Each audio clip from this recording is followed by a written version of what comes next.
Hello, Rebels. Welcome to The Base. Now, before we get into it, make sure you subscribe to this podcast on Apple, Spotify, YouTube. We've got a state to fix. We've got to get the word out. How do we do that? Subscribe, make sure you listen to the podcast, never miss an episode, and leave us a review. Leave us your comments. The best comments we will read out on future episodes. So please go and do that right away. Make sure you're subscribed, Apple, Spotify, YouTube, wherever you listen to your podcasts. It's really important. There's a lot going on. We've got great guests lined up today. Before that, here's Kristen Garcia Dumont, who's going to join me to tell us. I've been away a couple of weeks. Kristen, what's been going on in California? It's been madness. Gavin is scared. I love it.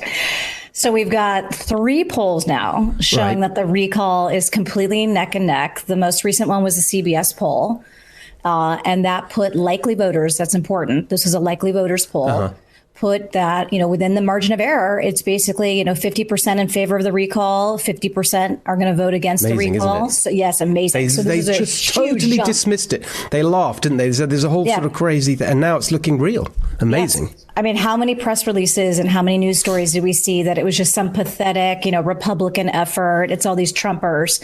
And we always knew that this was a bipartisan effort. Yeah. So now they're getting those likely voters, and these polls are large enough to establish that, he's in some real hot water and he knows it.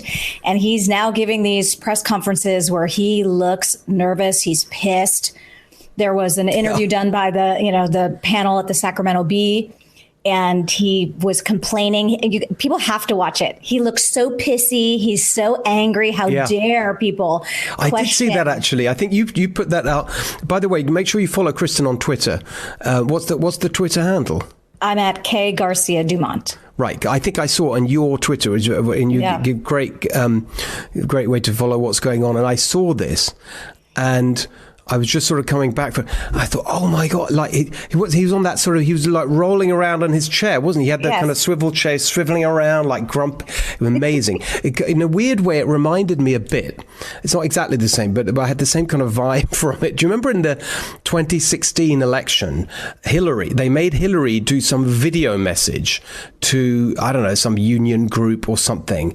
And it was the one where she completely yelled at the camera. Do you remember that? Yes. And it was so weird and kind of frightening. And she goes like, you may say, why am I not 30 points ahead? Oh my God, who is this person? You're crazy.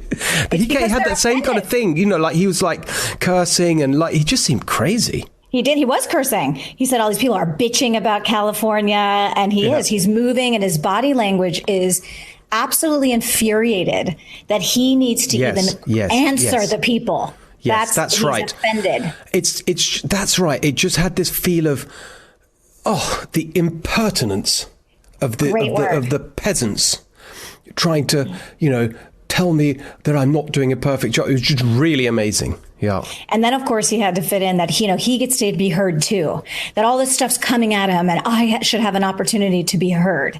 And it just at every turn, he plays everything wrong. He's so out of touch with the harm that he's caused. And the other thing that was really outrageous about it, that was such a clue as to the arrogance of these people, was the way he equated criticism of him and his policies and his incompetent administration with criticism of California, the state. There's something deeply, deeply messed up about that. As we say all the time, we love California. We think it's like the best place on earth, and it's been completely mismanaged by these Democrats, and we want it to be even better. That's why we're engaged. That's why we're criticizing Gavin Newsom. Criticizing Gavin Newsom is not the same as criticizing California, but he kind of made out that it was. That's right. It had Fauci vibes.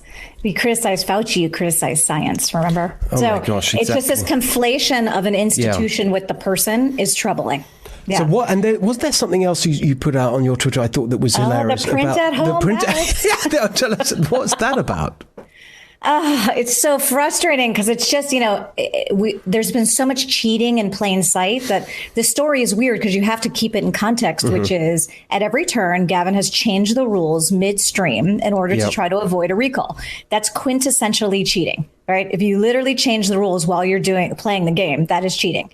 So yet again, they do that, which is you can print your ballot at home. This is a rule that's been, in existence in California for disabled voters and for voters that are overseas and can't get, for whatever reason, they can't get their mail-in ballot. Right. But now we already know everybody's getting a ballot. So a ballot's being sent to every single person's home. Right. So why we have this new rule? They've just been sent out. That's happened, right. Isn't it? I think everybody has gotten them. Yeah. But the Secretary of State, Shirley Weber, extended... Wait a minute. I'm a citizen now. Oh. I get to vote, don't I? You do get to vote. You can track it. Where's my ballot? What are they doing? They know all about you. I also did the registration because I remember when you we go through the citizenship process and you apply for your passport. Actually, on the form it says, "Do you want to register to vote?" At the same time, I remember saying, "Of course, I definitely do." Of course, yes. So I should be ready. Where's my ballot? Hopefully, you'll get it soon. I have to print it. Now you can print it at home, Steve. So anyone can print it at home with your dot matrix printer. You on whatever paper. You can print out a ballot and then you just put it in your own home, crumpled up envelope, sign the outside of the envelope and send it in. What could go wrong? What could possibly go wrong? How many of those are going to show up at midnight? And that was another thing I tweeted about, which is the Secretary of State said, gosh, it's such a complicated election. It's going to take a month for us to count the votes. So September 14th is voting day. Go to your polling center, vote to recall Newsom. But for some magical reason, we've lost our ability as a state to count votes on the date of the election. And so she has said that they're not going to announce the results of the recall until October 14th. No. How it possibly takes 4 weeks. I'd missed that completely. Yeah. She says it's going to take 4 weeks. Wait, so, by the way, how complicated is it? The question is yes or no.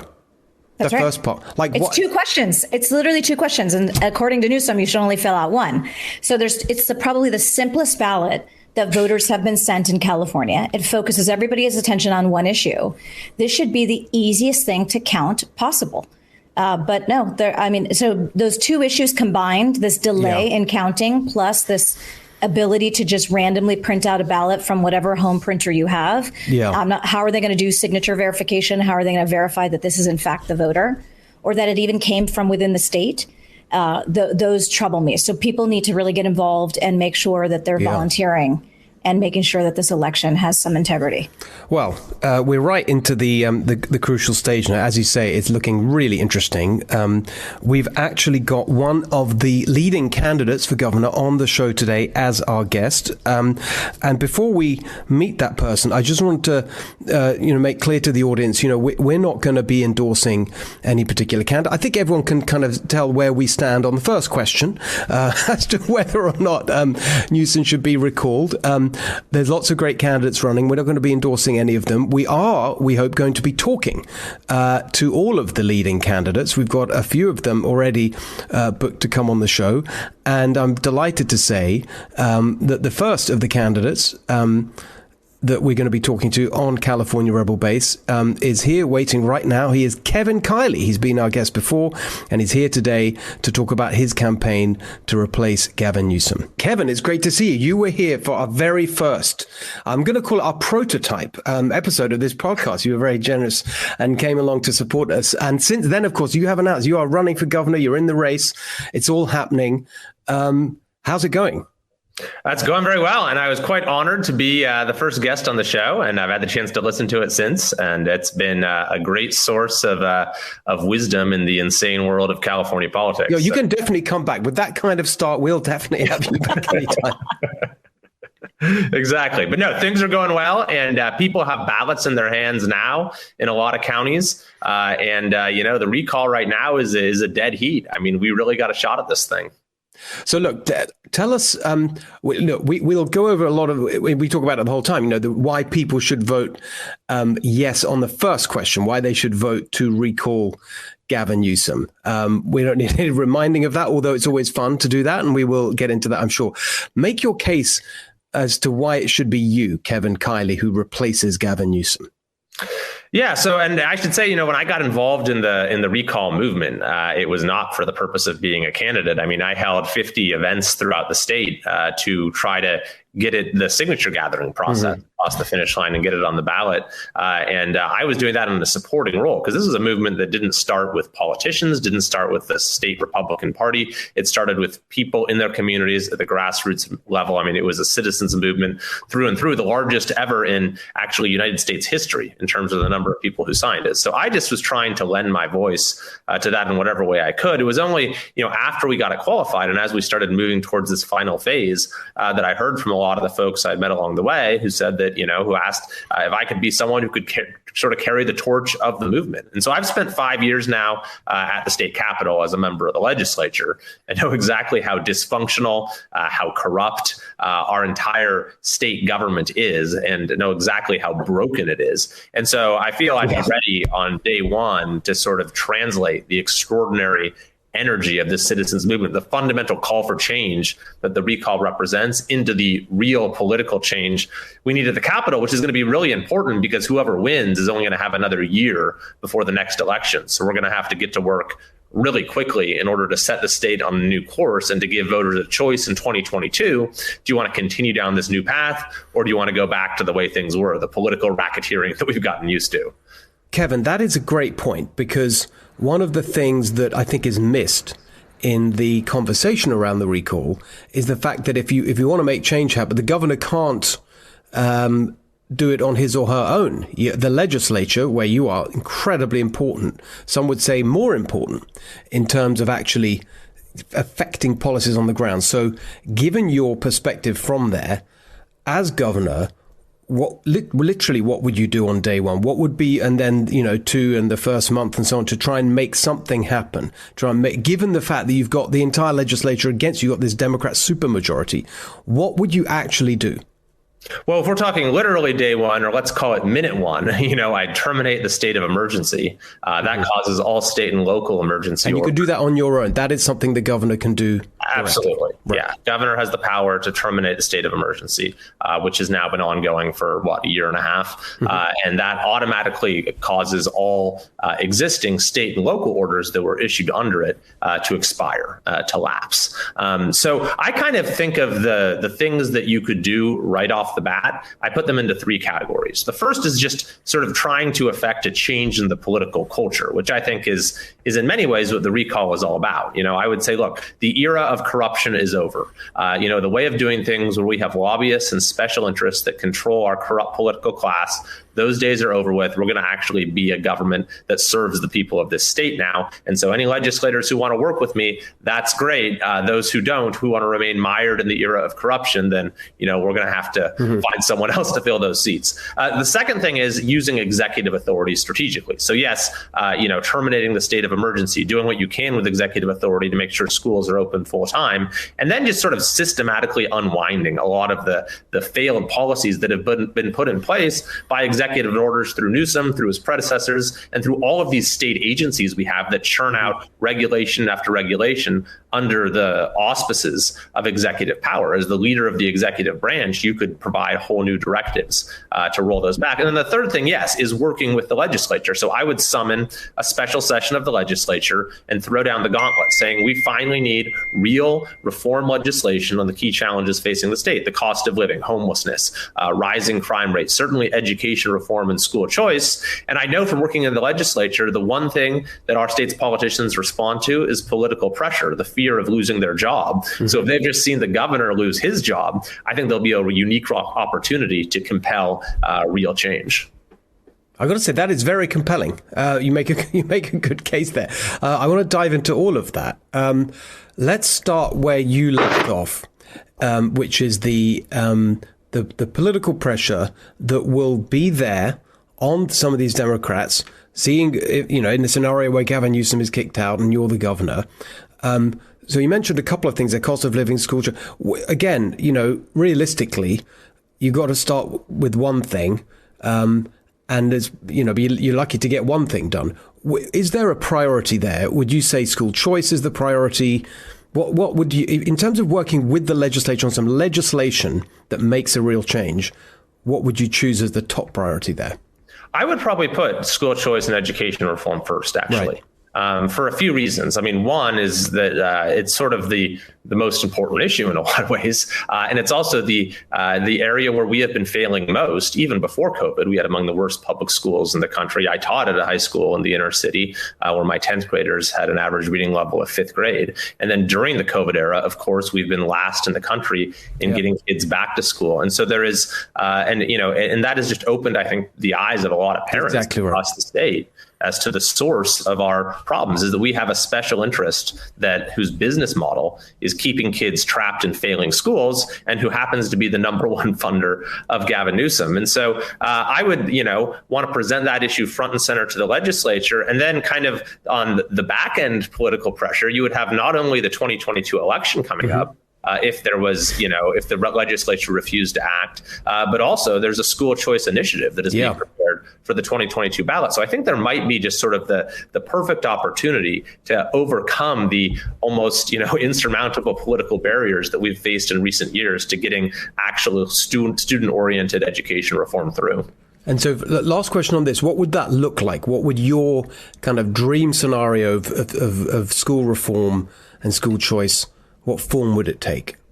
Well, my dream scenario would be that the funding follows the child, that the parent can, take their allotment of education dollars where they'd like. I mean, I think that short of that, what I'd really like to see is to end the war on charter schools and actually make it a lot easier for charter schools to start and for good charter schools to multiply. And even more broadly, what I'd really like to see is the principles that have made charter schools a success, where you are liberated from the state education code, where you're liberated from the master union contract. You don't need to have unionized personnel, but then you're also accountable for student learning outcomes. I'd like to see those principles sort of, applied more broadly to our public education system. So school districts, they can, they don't have to abide. They aren't micromanaged from Sacramento, but they can run their schools as they see fit. But then they're also held accountable for student learning outcomes, and parents have choices within the district and across districts as to where they send their child. So, and Kevin, you're one of actually the few candidates who's actually already been fighting this fight in the legislature for school choice. In fact, there's been a lot of assaults on school choice, them trying to have, I read somewhere, they would have fire inspections for people who are homeschooling. I think the listeners should hear a little bit about that, because it does really differentiate you from other candidates. Well, so the bill you're referring to, this was an attack on sort of private homeschool families. This is a few years ago where they came up, we're going to have this big oversight committee that's going to oversee homeschoolers. And then we're going to have, they even said we're going to come into your home to do fire inspections. And, of course, the reason that a lot of families choose to homeschool is because they don't want to entangle their child's education with the government. They want to do it on their own. So that was actually an amazing response on the part of the homeschool community when these bills came down. I remember this hearing very well. Thousands of people actually came to the Capitol and testified against these bills. And at the end of the day, the bill didn't get a single vote. It didn't even get a motion. It's one of the few times I've actually seen that sort of the voice of the people actually made a difference. Unfortunately, it usually just gets shut out. In fact, our Capitol has been barricaded for the last year and a half until recently. But the important point I want to emphasize, Kristen, is that right now we're seeing almost a revolution in school choice in states across the country in response to the COVID era. But in California, we have seen just the opposite. We're seeing a retrenchment, even at the early stages of the COVID school shutdown, as families were withdrawing their kids from the traditional public school system and sending them to independent learning-based, study-based charter schools that had already developed good models of distance learning. Newsom and the legislature responded to that by trying to stop them from doing so, by cutting off all funding for new students that any charter schools got. And that provoked a lawsuit that was called the most important civil rights lawsuit since Brown v. Board of Education. And it's only continued this year with a bill that it would basically kill off the entire model of independent study-based charter schools. So, it's truly just shows you how far off California has gone from even the sort of dominance of teachers unions you see nationwide. It's just a whole nother level here. Yeah, and how beholden he is to that money and those people. And I think people, tell us a little bit about the special interest money he's received, because he's received a lot of money. And it's very interesting, and people should know who it's from and that there are going to be political favors, I'm sure, in return. Yeah, I mean, I've lost track of the number. It's well over $50 million right now just to beat back the recall. And it makes sense, by the way. You know, when your business model is to buy politicians, then you'll pay anything to try to stop a citizens movement. And so Newsom can raise unlimited money for the recall. You know, a candidate like me, there's a cap on how much you can get from any particular donor. That doesn't exist for the person who's facing the recall. So Newsom's gotten, a $5 million check from SEIU. He's got millions and millions from the teachers unions. They just chipped in another couple million just 2 or 3 weeks ago. And, you know, my thought was, well, is this a bonus payment for the last school shutdown, or is it a prepayment for the one that's around the corner, since he's been more than hinting at another school shutdown? And so, you know, this recall and the way that Newsom has responded to it, and even, by the way, there's a lawsuit that's just been filed to try to cancel the whole thing. I don't think that's going anywhere. But it's just served to so clearly highlight everything that is wrong with politics in our state. Gavin Newsom is sort of the personification of our broken and corrupt political system. Can we talk about that lawsuit for a second? Amazing, isn't it? Okay, it's amazing. So, but the reason I want to talk about it is I think people are actually worried about it. So for those who don't know, there is a lawsuit filed, I think yesterday or the day before, saying that it is unconstitutional for the recall to proceed because it violates the constitutional right to one person, one vote. It's a ridiculous legal theory. So I'll let you talk about that if you want, Kevin. But what's actually really interesting is that it's been legitimized by the Newsom regime. So you've got the attorney general saying that they're aware of this. Yeah, like it's stunning breaking news. Yes. And they're going to follow it closely. Well, I went and followed it closely. I'm sure you did too, Kevin. And it's filed by a lead attorney who's been disbarred. He's a convicted felon. The charges against him were money laundering and fraud against the IRS. And so what's stunning is that the Newsom campaign is so desperate that they would legitimize this by saying they're following it closely when it's clearly a sham lawsuit brought by some criminal wacko. That's what's stunning.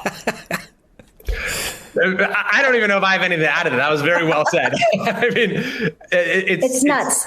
Incredible. And, you know, one thing to ask is, like, why now? I mean, the recall was qualified like 6 months ago. Exactly. Signature gathering ended. And now we have, like, people have ballots in their hands, and we have a lawsuit to cancel the vote. Could it have anything to do with the fact that the governor is not doing well in the polls and thinks he might lose this thing? But to your point, Kristen, about how they're legitimizing this, the guy who's sort of been putting this theory out there that the recall is unconstitutional, he had a New York Times op-ed about it, is Erwin Chemerinsky, who's the dean of the UC Berkeley Law School.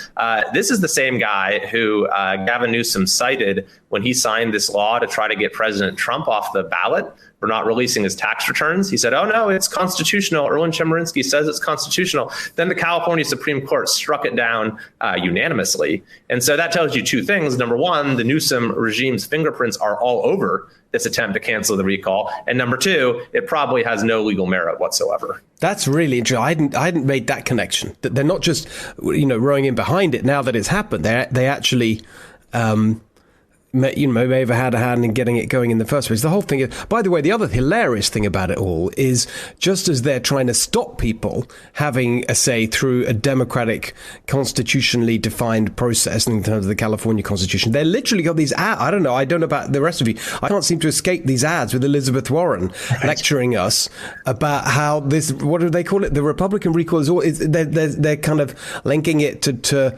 vote, attempts to suppress the vote and all this. It's just unbelievable. The kind of the brazenness with which they kind of put out this crap and these totally dishonest, disingenuous arguments. On the one hand, it's Republicans who are trying to kind of grab power unconstitutionally by following a constitutionally defined process, but they're the ones who are trying to shut it down and stop people having a say. Right. Exactly. And in fact, they've been telling people to leave the second question on their ballot blank. That's actually what the Newsom campaign has been saying. Though no on the recall, leave the second question blank, which kind of sounds a lot like voter suppression. I mean, it's like literally voter suppression. Just unbelievable. I guess it's okay when you're doing it explicitly, right?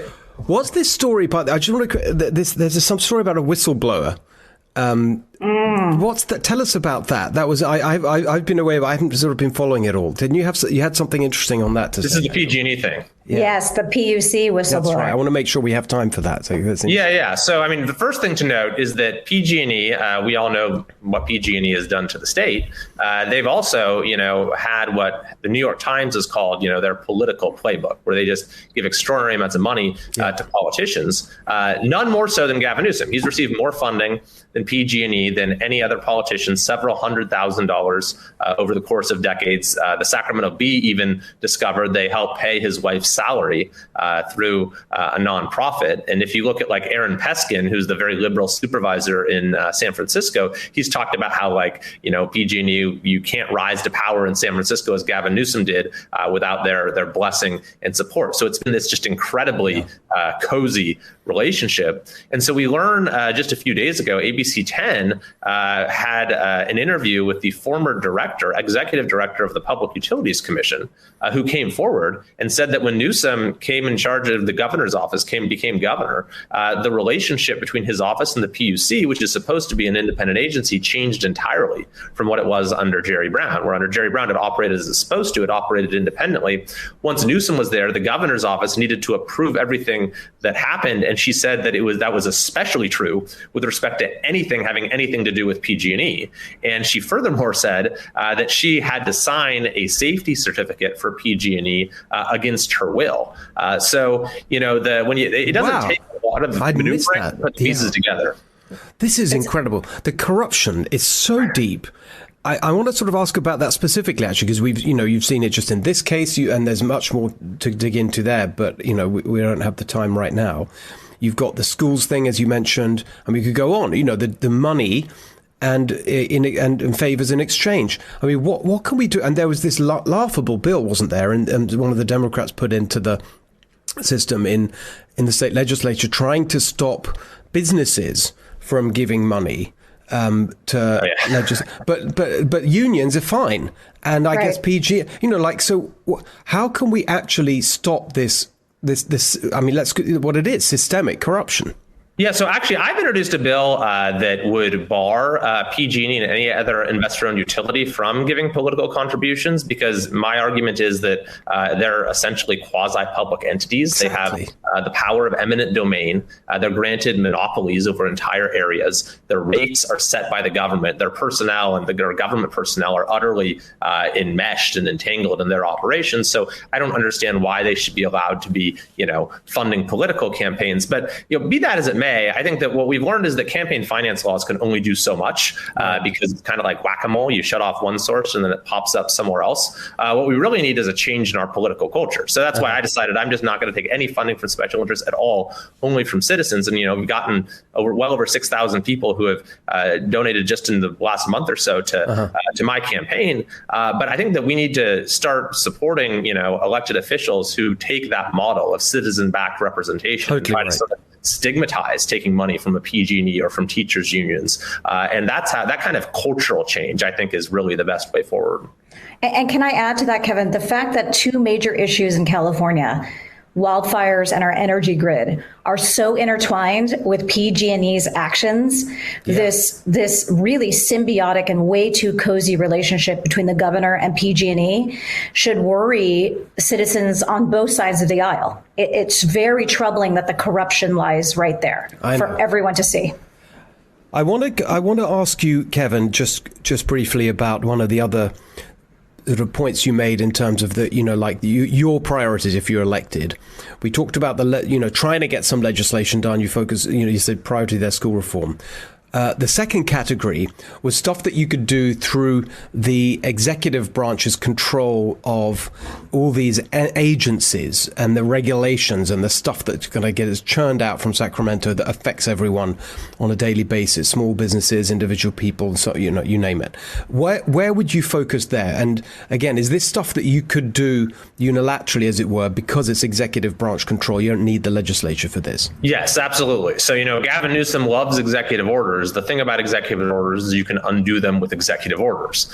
So if you just take two that even he himself had previously said are perhaps beyond the reach of his own powers, he issued them nevertheless, phasing out gas-powered vehicles and banning fracking. Those are things that he issued with a stroke of a pen, and so a new governor could undo them with a stroke of a pen. And as the governor, you also, preside over the executive branch, and you can appoint leaders of these agencies like CARB, like the Water Board, like the Department of Public Health, like the EDD, and bring new leadership there. And, there's some protocols under the Administrative Procedures Act that need to be followed in some cases to create new regulations, but there is an extraordinary amount of power just using, the directives that to these agencies in order to begin the process of unwinding these. So I wouldn't use executive authority to create new laws, to create new policy as Gavin Newsom has, but I would certainly use it to unwind harmful policies. And you might even look. Can you imagine? You might even have a situation where you appoint people to the water, what's it called? The Water Resources Board. What's the official? State Water Resources Control Board. Who don't actually kind of flush half the water in the reservoirs out to the ocean and then go on about a drought. Maybe you could even do that. What do you think? Yeah, that would be a novel idea, right? I mean, I don't know if you heard, Steve, what the governor's agriculture secretary said about this. We just had the unprecedented cutbacks preventing 10,000 water rights holders from pumping from the Delta. What she said is that Mother Nature and climate change are to blame. That's what she said.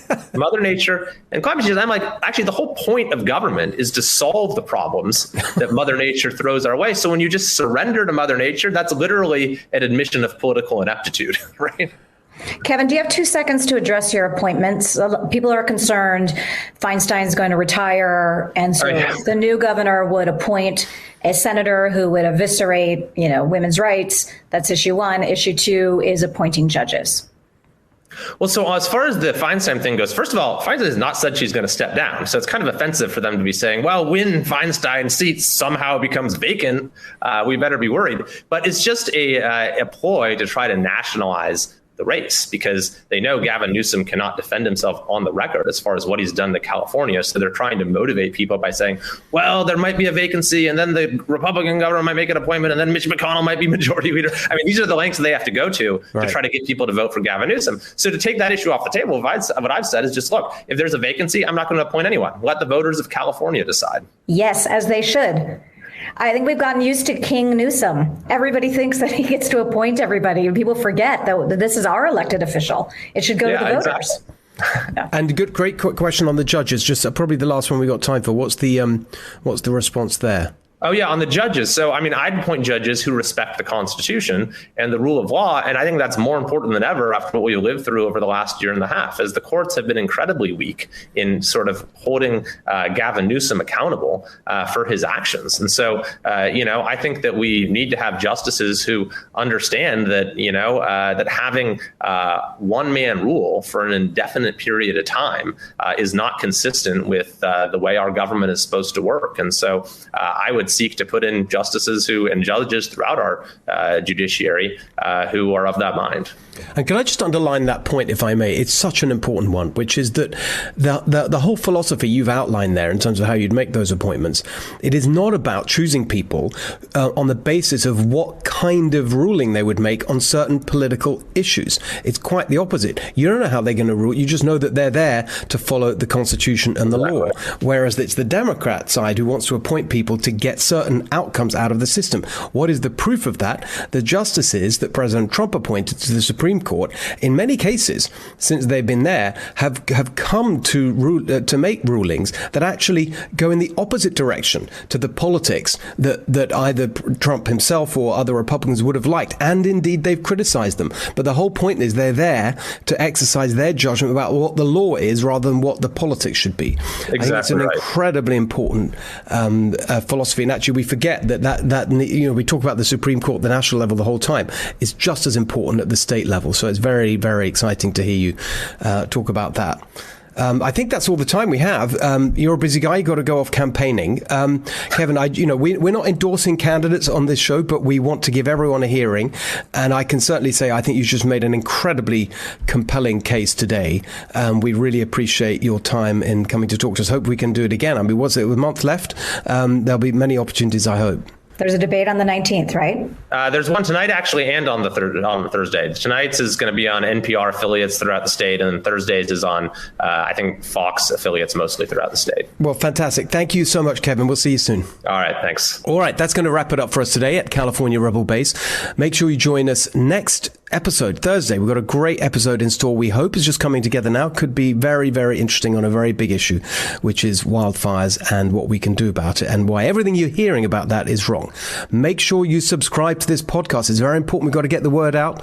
We've got to get as many people listening as possible in this crucial month before the recall. Subscribe to us on Apple, Spotify, YouTube, wherever you get your podcasts. And a huge part of getting the word out and bringing this change that we all want to see is if you could leave a review. Comments and reviews make all the difference for getting the word out. So please do that right now. And we'll see you again on Thursday at the next episode of California Rebel Base.